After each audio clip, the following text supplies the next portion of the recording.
A paz do Senhor Jesus. O meu nome é Márcio José Pinheiro e no estudo anterior nós falamos um pouco sobre a existência de Deus, apresentando um argumento cosmológico, teológico e moral da existência desse grandioso Deus relatado na Bíblia Sagrada. E hoje completaremos esse estudo falando um pouco sobre a necessidade de Deus se revelar e o quanto podemos conhecer de Deus utilizando nosso entendimento lógico. Iniciaremos dizendo que se pretendemos conhecer a Deus, antes é necessário que Deus se revele a nós.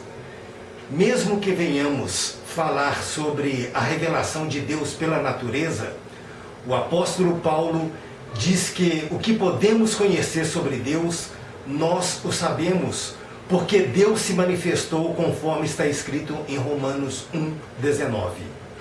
Quando falamos sobre o conhecimento pessoal de Deus, que vem pela salvação oferecida a todos nós, essa ideia fica ainda mais evidente em Mateus 11:27, que está escrito: ninguém conhece o Filho senão o Pai, e ninguém conhece o Pai senão o Filho e aquele a quem o Filho quiser revelar. Outro dia, conversando com um amigo do meu filho, que é um policial militar, ele me disse que tem um conhecido que o pressionou, dizendo que Deus, ele precisa do homem para o adorar, e que só acreditaria em Deus se ele aparecesse e fizesse um milagre acontecer e ele presenciasse isso com os próprios olhos. Pois todas as pessoas que ele já procurou, pastores, padres, diversos religiosos e pessoas com formação acadêmica, não o convenceram com os argumentos apresentados. Lembro-me de dizer a ele que Deus não precisa de nós, pois Ele é onisciente, onipotente, mas preferiu se revelar a nós para que o adorássemos, e como a Bíblia nunca se preocupou em provar a existência de Deus, eu também não o faria. Mas o que o incitou foi quando eu disse que o conhecido dele, sem saber, já aceitou o fato de que Deus existe. E o que ele realmente queria é ter provas mais concretas de sua aceitação, e se ele não cresce, realmente na existência de Deus, mesmo que acontecesse um milagre diante dos olhos dele, ele encontraria uma réplica para aquele acontecimento. A reação dele seria a mesma dos fariseus que viram os milagres de Jesus. Um milagre, ele pode ser considerado como um acontecimento extraordinário ou a intervenção direta de Deus para explicar tal evento. A ciência, bem como a Igreja Católica, ela tem testificado diversos milagres, e o mesmo também pode ser visto nas igrejas protestantes e em algumas outras religiões. Com base nisso, podemos afirmar que curas miraculosas ainda acontecem nos dias de hoje, tanto que cientistas e a própria ciência não conseguem explicar cientificamente determinadas curas. É natural deduzir que essa cura pode ter acontecido devido a uma influência além da compreensão humana. E Deus é a única explicação para essa influência sobre-humana. Milagres, eles acontecem e existem. Diversas pessoas que comprovam isso. E se milagres existem, é porque a causa primária dos milagres também existe. E essa causa primária é denominada para a maioria de nós cristãos como Deus. E por esse motivo podemos então afirmar que Deus existe, salientando que esse tipo de argumento não serve como prova para os ateus ou descrentes, e é por esse motivo que devemos dizer a esse tipo de pessoa que o relatado é um indício poderoso da existência de Deus. Eu não quero descartar aqui a possibilidade da realização de falsos milagres, mas nós não nos ateremos a isso, porque tenho um vídeo que aborda sobre milagres, que eu recomendo que, assim que possível, vocês assistam. E para finalizar a questão de milagres, eu quero dizer que uma cura pode ser considerada milagrosa, ela precisa ter conotação religiosa. Está relacionado com a fé que alguém deposita em Deus.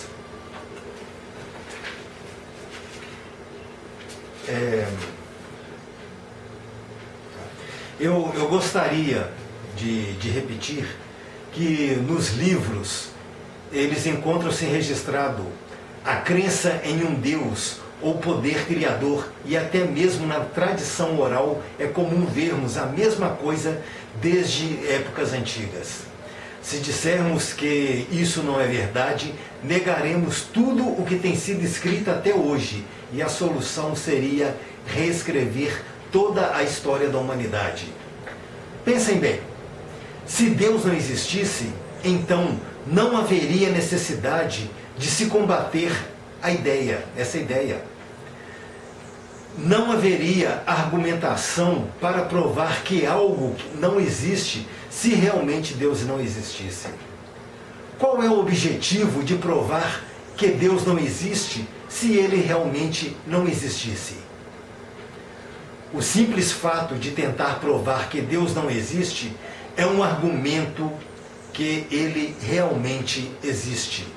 Oséias 6,3 está escrito: conheçamos e prossigamos em conhecer o Senhor, como a alva será a sua saída, e ele nos virá como a chuva, como chuva seródia que rega a terra. Isso quer dizer que tudo quanto sabemos acerca de Deus é parcial, e o conhecimento que temos sobre ele é um processo gradual e contínuo. Podemos aprofundar nosso conhecimento de Deus por meio de estudo de sua palavra, da oração, das revelações divinas e de nossas experiências diárias com o próprio Deus.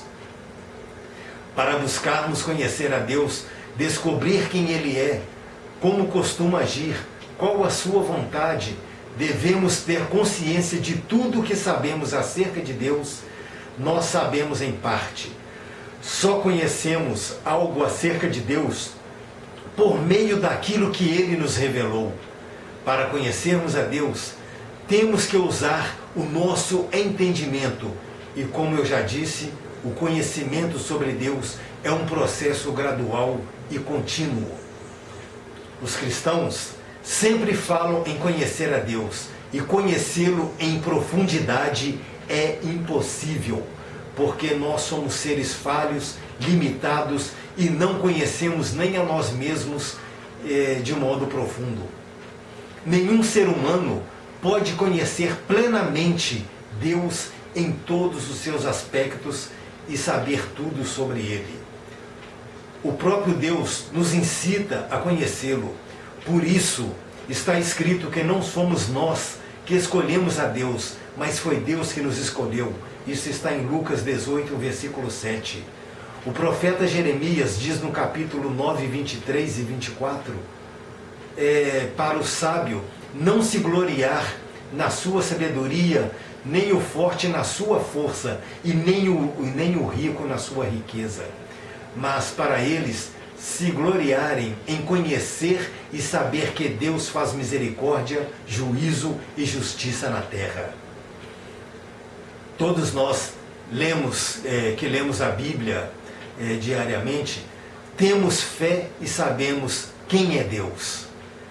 no que diz respeito à nossa vida em relação à nossa fé, e o fato mais importante é que Deus nos fez a sua imagem e semelhança e nos revelou a sua maravilhosa palavra.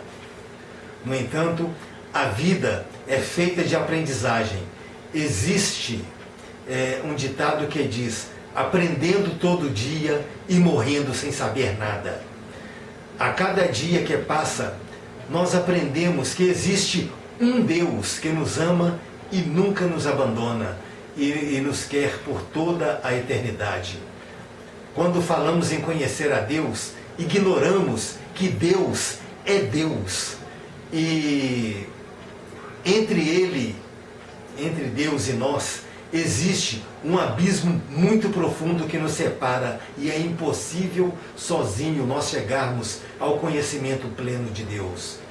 Isaías 55, versículos 8 e 9, está escrito: porque os meus pensamentos não são os vossos pensamentos, nem os meus caminhos os seus caminhos. Porque assim como os céus são mais altos do que a terra, assim como são os meus caminhos mais altos do que os vossos caminhos, e os meus pensamentos mais altos que os vossos pensamentos. Apesar de sermos criados por Deus, existe um abismo, que é o pecado que nos separa de Deus. E ainda assim é possível conhecer a Deus. Deus é tão imenso, infinito, transcendente, que é fácil compreender que a informação que temos sobre Ele é limitada, devido à nossa capacidade de compreensão ser mais ainda limitada. Mesmo sendo pecadores e merecedores da punição pelos nossos pecados, Deus não deixou que o seu amor fosse para longe de nós. Ele cumpriu a promessa feita em Gênesis 3 e enviou o seu Filho para nos orientar e mostrar o caminho da verdadeira salvação. Deus sempre esteve presente em nossas vidas, mesmo nos tempos em que nós o procurávamos, que nós não o procurávamos. Ele estava lá cuidando de nós. Sabe o quanto de Deus nós podemos conhecer? Em 1 Coríntios 13, 9 e 10 está escrito: porque em parte conhecemos e em parte profetizamos, mas quando vier o que é perfeito, então o que é em parte será aniquilado. O apóstolo Paulo está tentando nos dizer por mais que alguém pesquise sobre Deus, por mais que o busquemos, no máximo, conseguiremos só o conhecer em parte. E mesmo assim, não podemos ter certeza de que estamos certos a respeito do que aprendemos. Já dissemos antes e torno a repetir: só conhecemos algo acerca de Deus por meio daquilo que Ele nos revelou. Paulo disse: porquanto o que de Deus se pode conhecer, nele se manifesta, porque Deus se manifestou. Romanos 1,19. Embora não possamos conhecer completamente a Deus, podemos conhecer coisas verdadeiras sobre Ele. As Escrituras, elas nos dizem que Deus é amor, em 1 João 4,8, que Ele é luz, em 1 João 1,5, que Deus é Espírito, João 4,24, Ele é justo ou reto, Romanos 3,26. Dizer isso não implica nem exige que saibamos tudo sobre Deus, ou sobre seu amor, ou sobre sua justiça, ou sobre qualquer outro atributo. Você quer saber por que tudo quanto conhecemos acerca de Deus é parcial e limitado ao que Ele tem nos revelado? É porque Deus é eterno, é ilimitado e sabe que a nossa mente é limitada, e creio que é por esse motivo que Ele nos revela apenas aquilo que podemos compreender acerca dele. Esse tipo de limitação, ele pode ser visto na passagem de João 3,12, quando Jesus diz: se vos falei de coisas terrestres e não crestes, como crereis se vos falar das celestiais?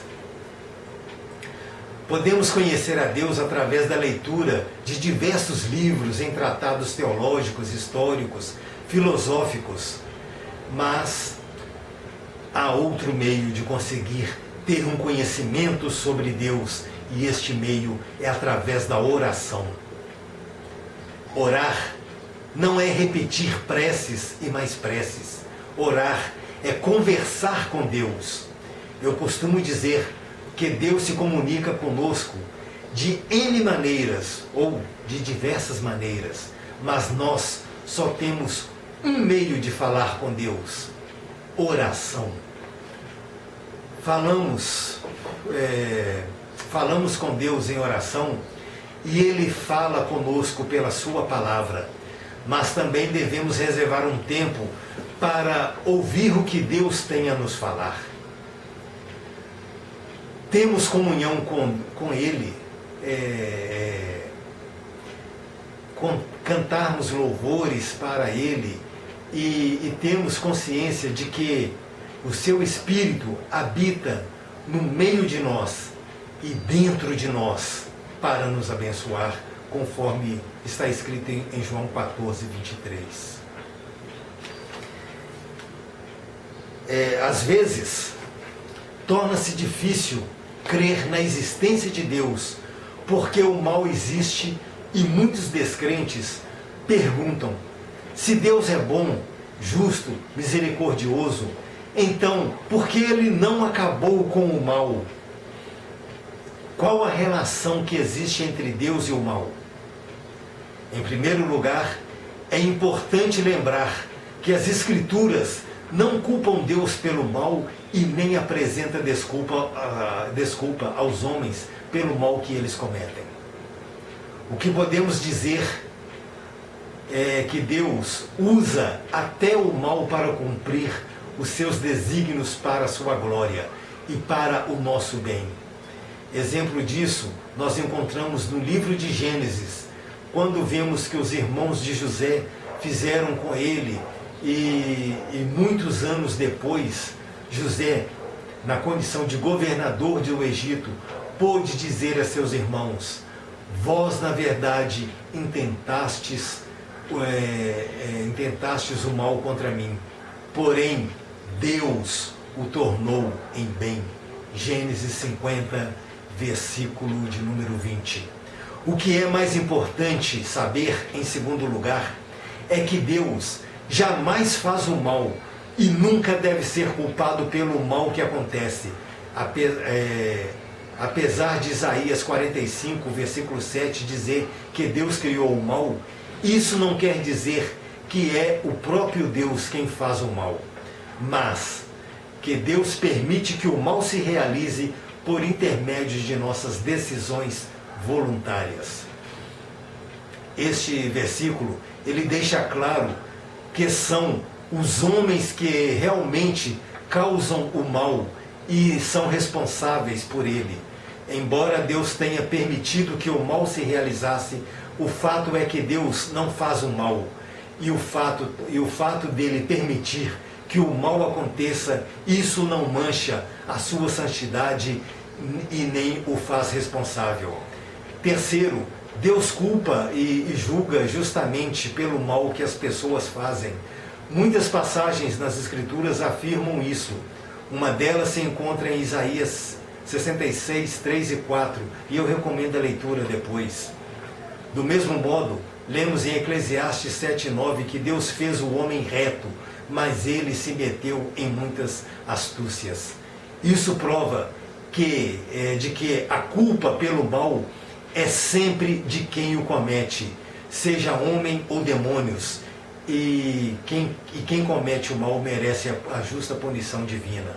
No entanto, as Escrituras afirmam repetidamente que Deus é reto, justo e tardio em irar-se para castigar pelos nossos pecados.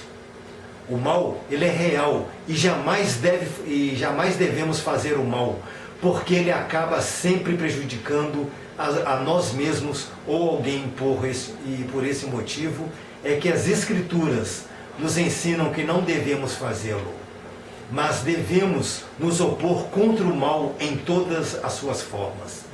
E para finalizar, eu cito uma questão que muitos descrentes utilizam: se Deus é bom e fez tudo perfeito conforme descrito na Bíblia, então por que no mundo acontecem coisas boas e ruins, apesar do ruim estar mais em evidência?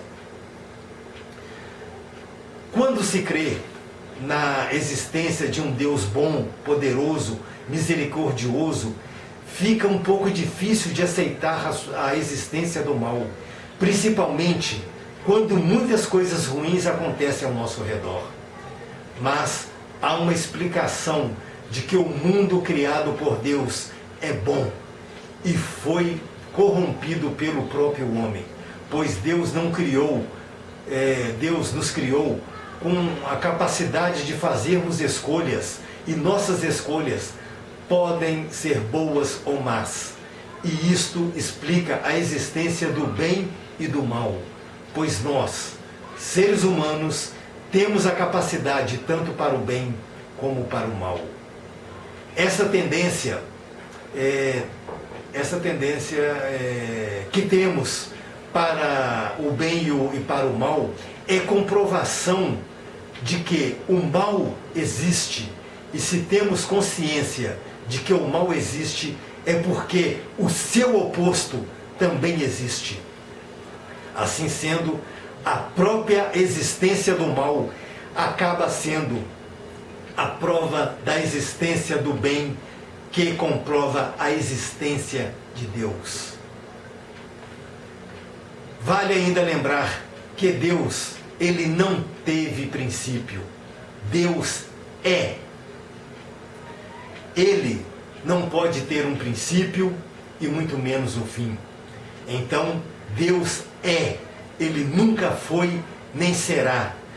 Deus é, tanto no passado como no presente, e também é no futuro. E a maior prova que podemos apresentar sobre a existência de Deus está no fato de Jesus Cristo haver nascido e habitado entre nós. E ninguém, em sã consciência, pode negar a existência de Jesus. Jesus é o próprio Deus encarnado, pois foi Ele mesmo que nos diz em João 10:30, eu e o Pai somos um. Deus os abençoe em nome de Jesus Cristo, e até o próximo vídeo, se Deus assim permitir.